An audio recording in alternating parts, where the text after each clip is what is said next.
welcome back to One-on-One with Mr. U. Of course, I'm your host, Mr. U. In studio with us, executive coach, TV show host, author, this man does everything, sales trainer, international speaker. Scott Schilling is in the house. Scott, how are you, brother? Good to see you, man. I am excited to be here. Let's get it on. Let's do it, brother. I love that. I love the attitude. Let's keep it going. All right, so always like to ask our guests to come in and share about their upbringing and their childhood, kind of what got you from there to where you are now, man. Share as much or as little as you want to. Go for it. Well, I grew up in Milwaukee, Wisconsin, so officially I'm a cheesehead.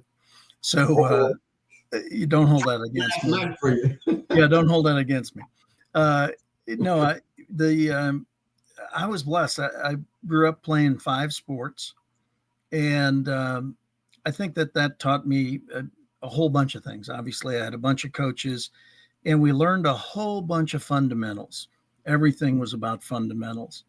And as I got a little older, I started narrowing the sports, and I ended up playing Big Ten football at the University of Iowa. Go Hawks. Okay, no Hawk fans, that's fine. Anyway, I played for legendary Coach Hayden Fry. And while I learned a ton of football from the man, I learned as much business and as much life as anything else.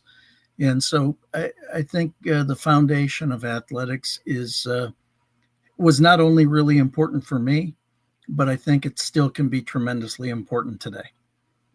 Absolutely, man. Absolutely. Well, you do a lot of things in a lot of different areas. I'm going to try my best to cover as much as humanly possible with the time that we have today.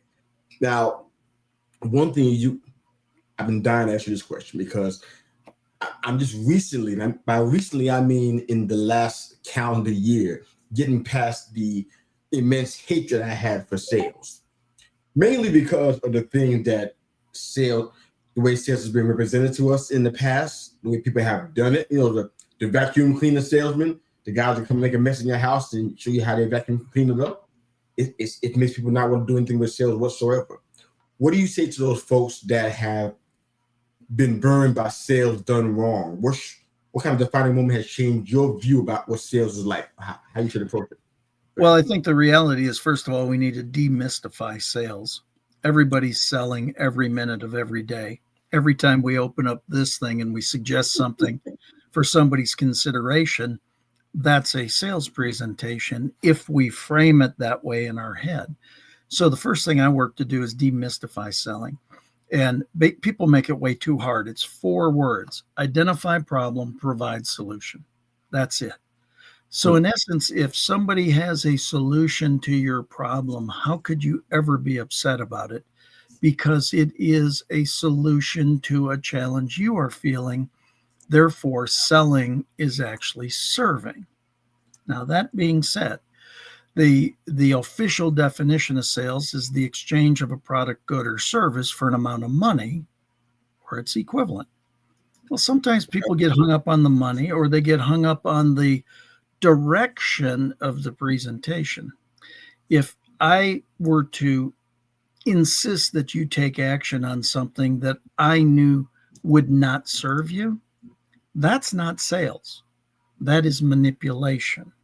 And there's a big difference.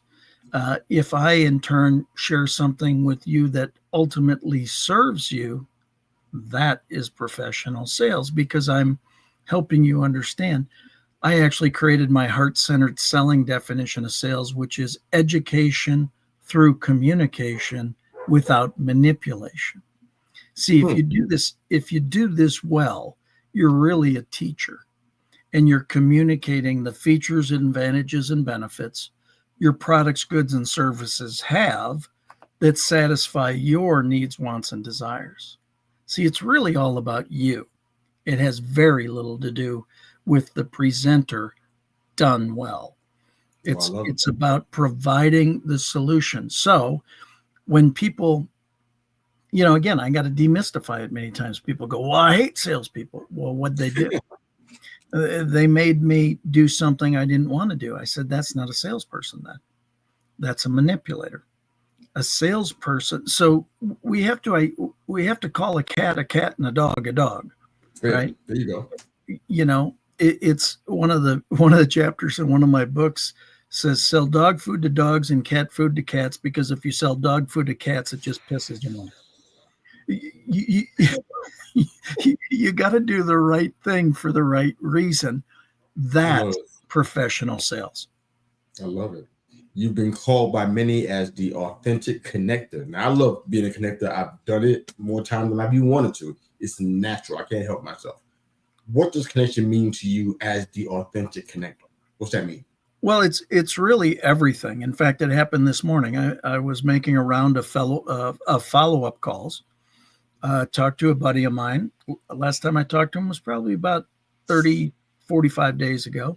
He had just accepted a position with a company, and he said, yeah, I might be able to use your services down the road. So I was just calling and saying, hey, no, just checking in on you, man. What's happening? And he goes, I started a new company.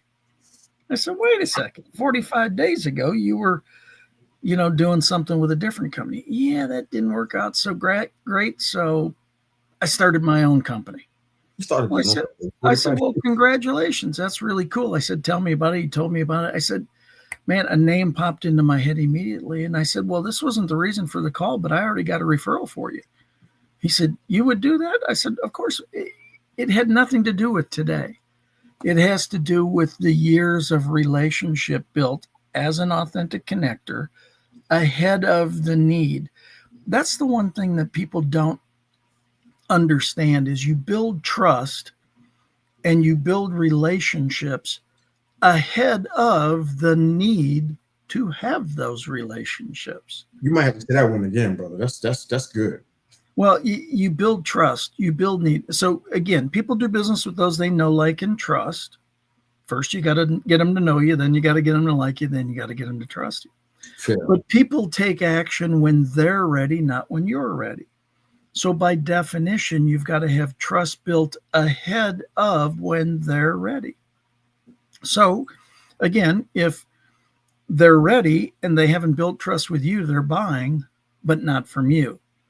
If they've built trust with you and they're not ready, they're not buying from you or anybody else. Right. But if they've built trust with you and you try to force them when they're not ready, you will now break trust. And it will be much harder when they are ready. So again, it's all about building relationships for the desire to build relationships. It's like you and I, we haven't done any business together other than getting to know each other, right? Yeah, it's about building the relationships ahead of the need for that relationship. I love that. That's something that I feel as though, and this is not a reference to age, it's just more about wisdom and the relentless acquiring of such. You feel like that comes from a place of wisdom where you learn over the years, what's been working, what's not working. Who would you say, I guess, is your biggest influencer on your style? Well, my style is very much so. When I read See You at the Top, I was probably 17, 18 years old, the book by Zig Ziglar. Oh, yes. Love that. There was a quote in that book that really set my path in life. And that was, you can have everything in life you want when you simply help enough other people get what they want. See, if we come from a servant leadership position, from a servant's heart, and again, understanding selling is serving. If you had a disease and I had a cure for that disease and I didn't offer it for your consideration, that would be selfish on my part. Absolutely. But if you've got a situation where you could use the solution and I offer it and it works for you for all the right reasons, I have now served you. So again, when we help enough other people get what they want out of life, we'll do okay. We just have to trust that. I believe that. Because of all the vast amount of things you do, who would you say is your ideal client? What kind of spot or position do you have to be in to be perfect for what you offer and what you help and the services you provide? Well, great prospects for me are those who do a lot of this face-to-face presentation. Okay. who are working to communicate a solution for consideration of somebody else. That could be an insurance agent, a mortgage broker, a real estate agent, financial planner. It could be sales teams that are wanting to put an entire culture into place. Those that depend upon having a conversation to create that transaction, which then becomes a transformation.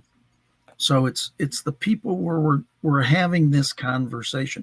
Sometimes it's an individual, sometimes it's an entire company. It makes a lot of sense. Okay. And you definitely shared very eloquently about what sales is and what it's not. What would you say is the number one sales mistake that you've seen people make, regardless of the industry that they're in? Number one sales mistake you've seen. This this Uh-oh. thing right here. What They, happened? they tend to open it for the wrong reason. Okay. They tend to show up and throw up as Oh, opposed to finding out.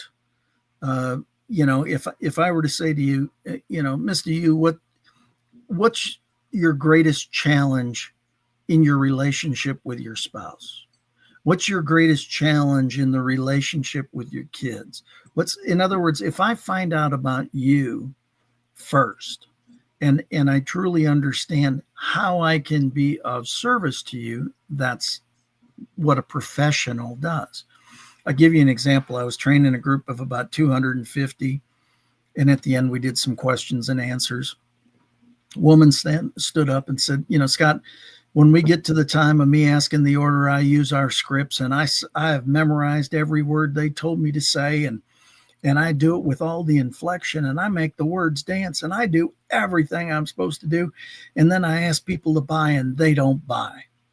Do you have any suggestions? And I said, yeah, stop trying to close people that were never open in the first place. oh boy. And the CEO jumps up and goes, that's brilliant.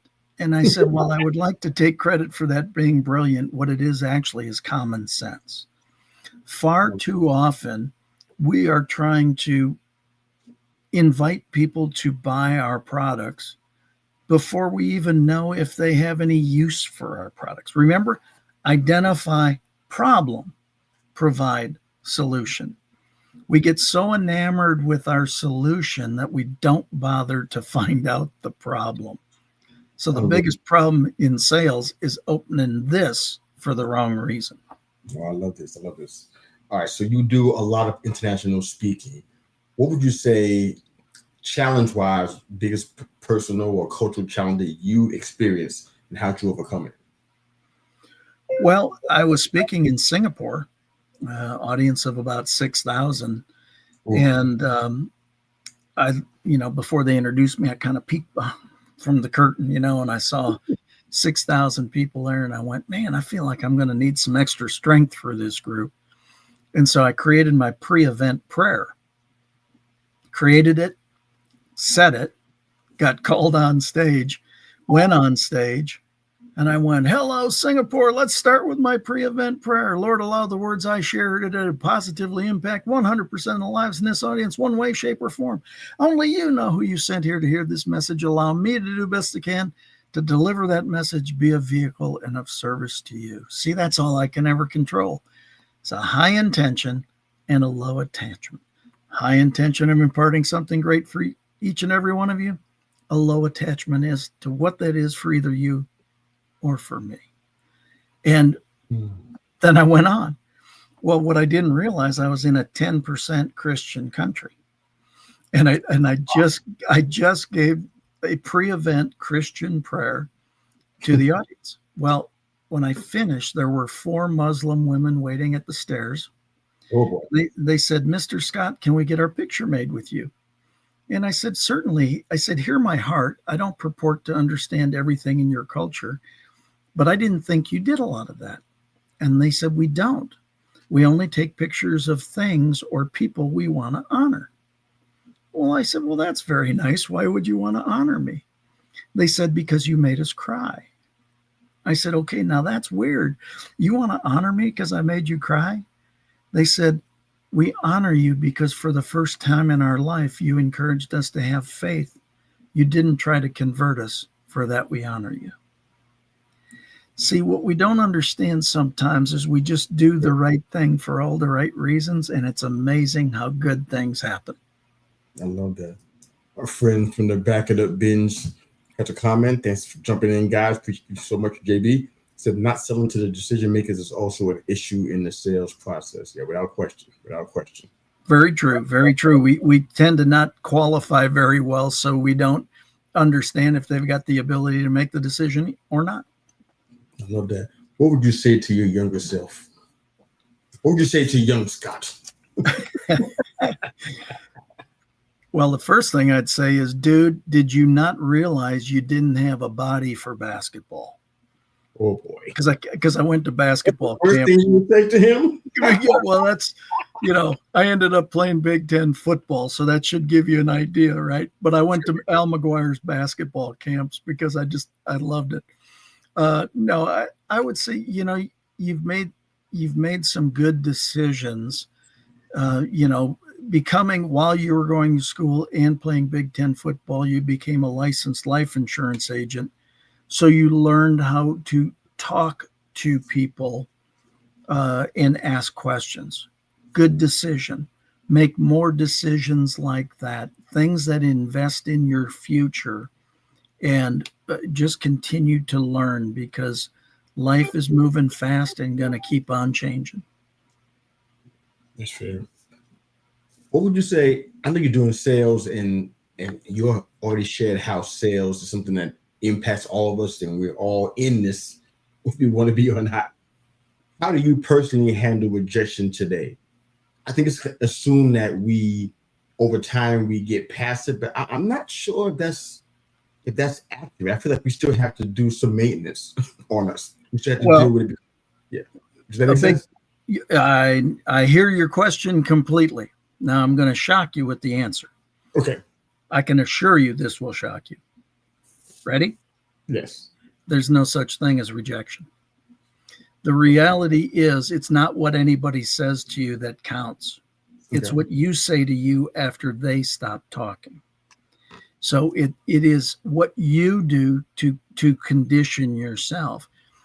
If I ask somebody to dance and they say, no, not now, no, thank you, I wasn't dancing, I'm still not dancing, nothing got worse. It might not have gotten better, but it didn't get worse. See, if somebody says to you, I appreciate your offer, I hear what you're saying, I'm not ready to take advantage of that right now. Mm-hmm. I don't go, oh gosh, Scott, you made the worst presentation ever. See, it's not what they said. It's what I start to say.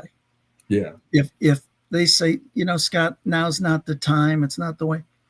If I say, you know what would be a better time for us to circle back around? How can I be of service? What piece of information might you be missing that will help you make a decision in the future? See, a big part of it then becomes that I didn't take it as anything other than they're not ready right now. Now I'm going to go through some objection handling, and I'm going to re-offer it. But if they convince me that, in fact, now is not the time, I will release with dignity. What does that mean? That means I'll do everything in the right way to ask you to buy. And once you have convinced me that, in fact, now's not the time, I will release you with dignity. In other words, I'll say, I got it. I hear what you're saying. I would love to stay in touch. Can we reconnect, say, in 30 days? See, that releases them without feeling bad about saying no to me, and it saves it, as opposed to, and there are people who are trained to, what? You don't wear the pants in your family? You can't make a decision? What's your problem? That's going to go nowhere. That's going nowhere really fast, and the reality is, today's activity does not determine today's volume. Today's volume was determined by what happened 30, 60, 90 days ago. That's so good, man. Today's activity determines what happens 30, 60, 90 days from now. If they didn't buy today, it's because after they've convinced me, they're not ready today. But it doesn't mean they won't buy. It just means they won't buy today.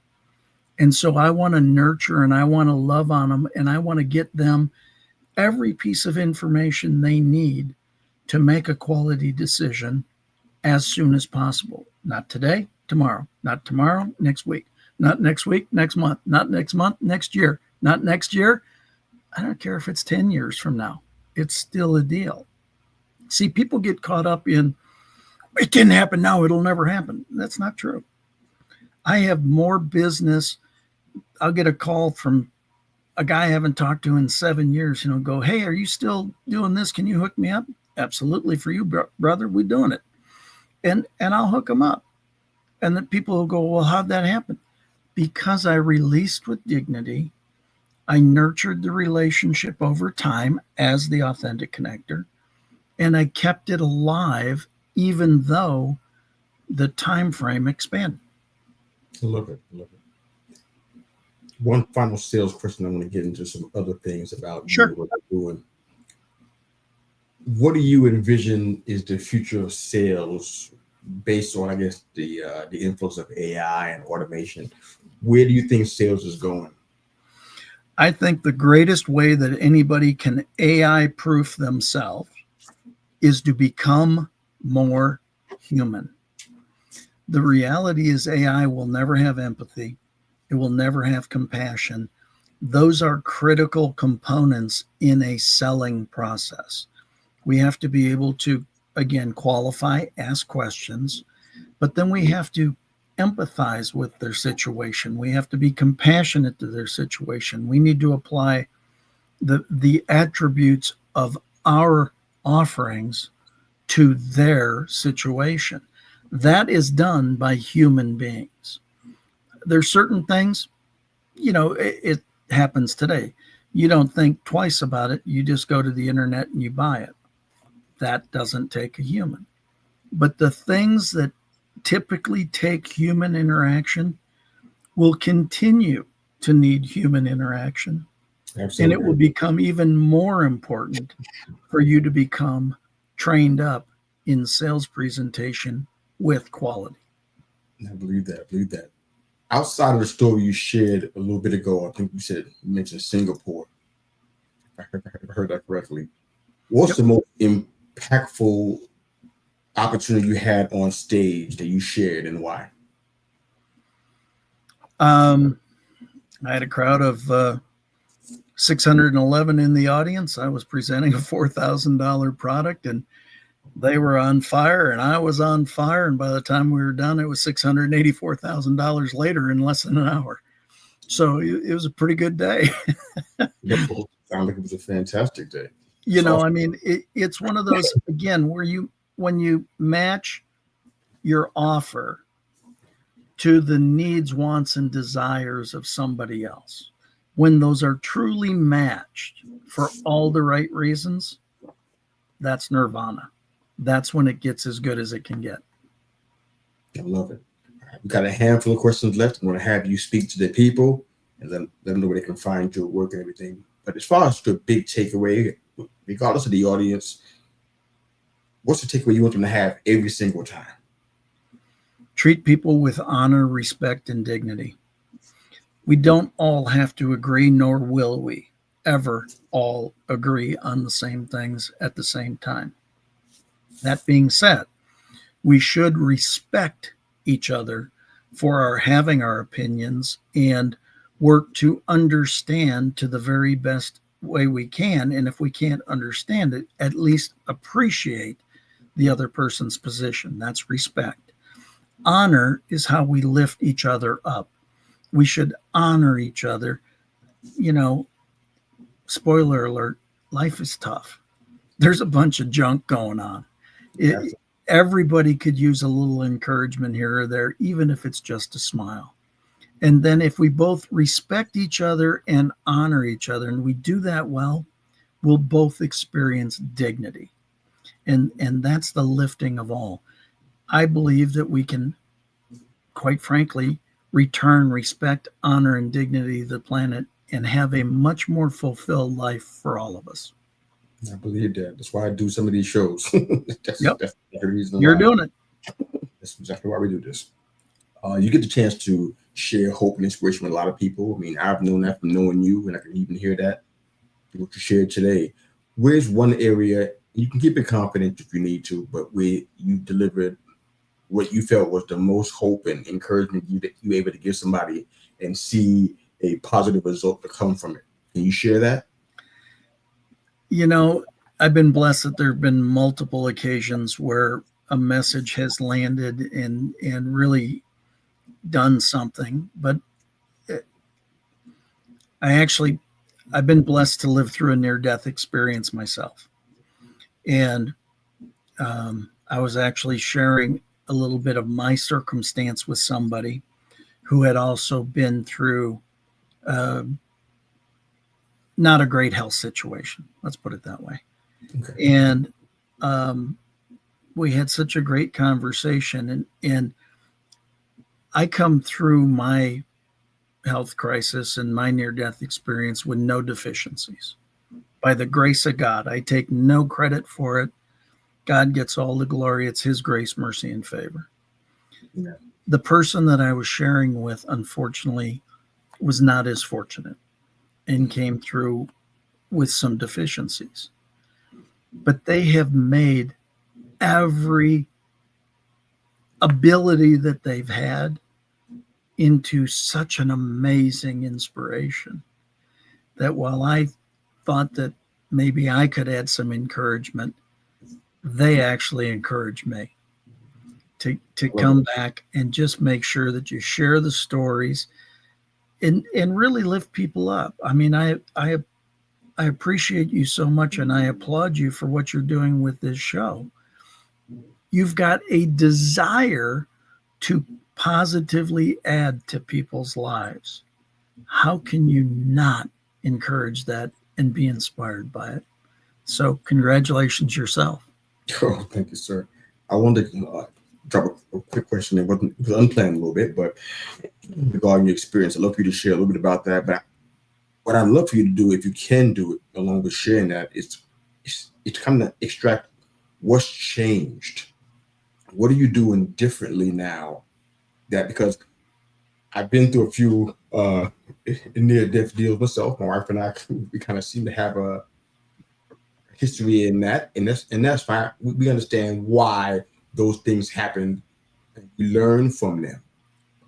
I know folks who've been in near death experiences that, beside being shaken up, they are in some of the same patterns they were in before, doing the same thing they were doing before. So if you don't mind sharing a tidbit of your story regarding that and how it's changed you, how you've grown and how you evolved from that situation. If that makes sense, that's clear. Yeah, no, it makes total sense. You certainly don't plan a near death experience, right? Absolutely. But you come through it, and then you look at it as I actually created 5 questions that I used myself, and then I started sharing with my clients and my students. The first is, what's the lesson? What's the gift? What did I do to create this? How would I modify it next time to make it better? How is this going to serve me the rest of my life? See, what I realized going through a near death experience is it wasn't done to me, it was done for me. And so I started taking those questions. First of all, I created those questions so I could be of service to myself, but also to others. And then you start answering those questions. What's the lesson? What did you learn from all this? What's the gift? Well, the gift is I'm alive. What did I do to create it? Well, I might have been in a hurry to do certain things. How would I modify it next time? Don't be in a hurry. Love on people, realize, how's it going to serve me the rest of my life? I'm very open about my near-death experience and sharing what I've experienced because I want people to learn from it, right? Yeah. In every situation, there's a lesson. In every situation, a gift. You had some contribution to it. You can modify it next time. This will serve you if you allow it to. And so, again, I think the biggest thing is there were times, because this was about 10 and a half years ago now, actually almost 11 years ago now, Okay. that afterwards I was like, God, I take no credit for being here. What do you got for me? So I think the first thing that I kind of did is I went seeking and searching.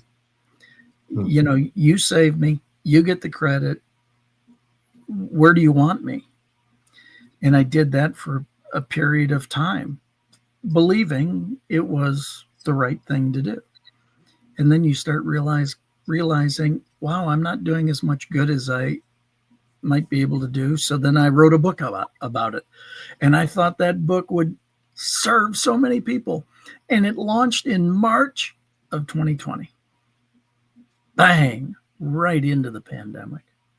And it just didn't do what I thought it could do or should do or whatever. Yeah. And it was really last December 14th on the 10-year anniversary, I did a gratitude video. And I said, I just want to give gratitude for being here. This is the 10-year anniversary of my near-death experience. I take absolutely no credit. God gets all the glory. It was his grace, mercy, and favor. And that's all I had really planned on doing. And all of a sudden, here I am, just like this, staring at myself in the screen. And I said, man, I should probably ask myself, have I done what God saved me for? Wow. Some of it, but not near enough. Wait a second. Why am I doing what I'm doing? I'm doing all this stuff and I'm really busy and because I'm good at it? That's a silly reason. What makes me happiest? Coaching, training, speaking. What brings me the most joy? When I impart something to somebody and you can see the flash in their eyes and you know that it's landed and it's going to improve their life for the rest of their life. Wow, that's it. I'm doing more of that. And I restructured everything. And I just said, in fact, just before we went on air, I said to a friend, with all the knowledge, education, expertise, experience, and wisdom that I've gained over time, it's time for me to accelerate, not to sit on the sideline. Yeah. I've got things that I don't know who I'll help the rest of my life, but my commitment is to help people the rest of my life. And I trust that the right people will show up at the right time for me to do exactly that. And I truly believe being here with you today is part of that. I believe that too. All right. This was our penultimate question, the next to last. What's on the horizon for you that you're most excited about?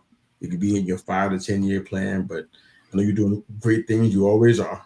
You're obviously a deep thinker and you care about kingdom. And you're doing some things, but what's on the horizon for you that you're most excited about, Scott?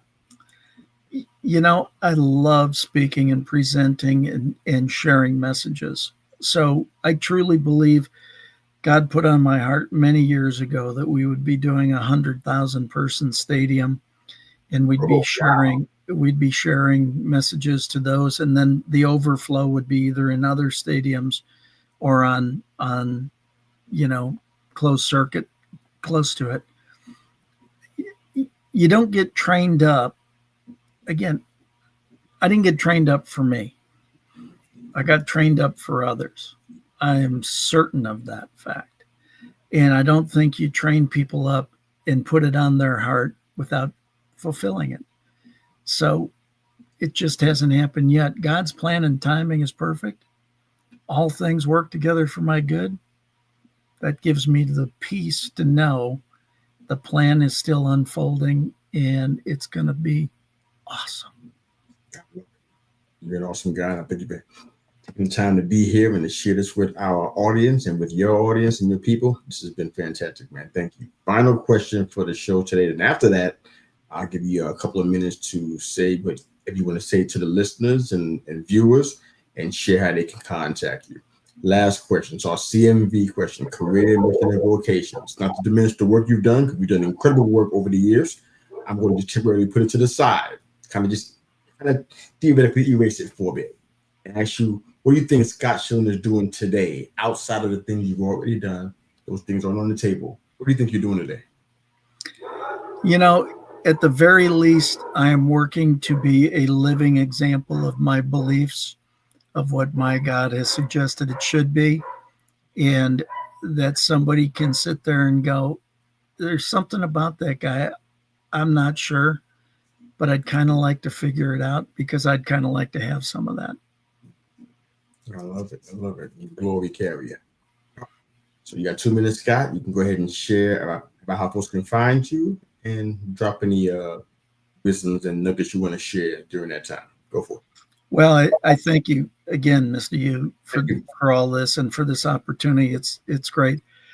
I am not hard to get a hold of. My email is scott@scottschilling.com and my website is scottschilling.com. I think the best thing that I can leave you with is you're infinitely capable.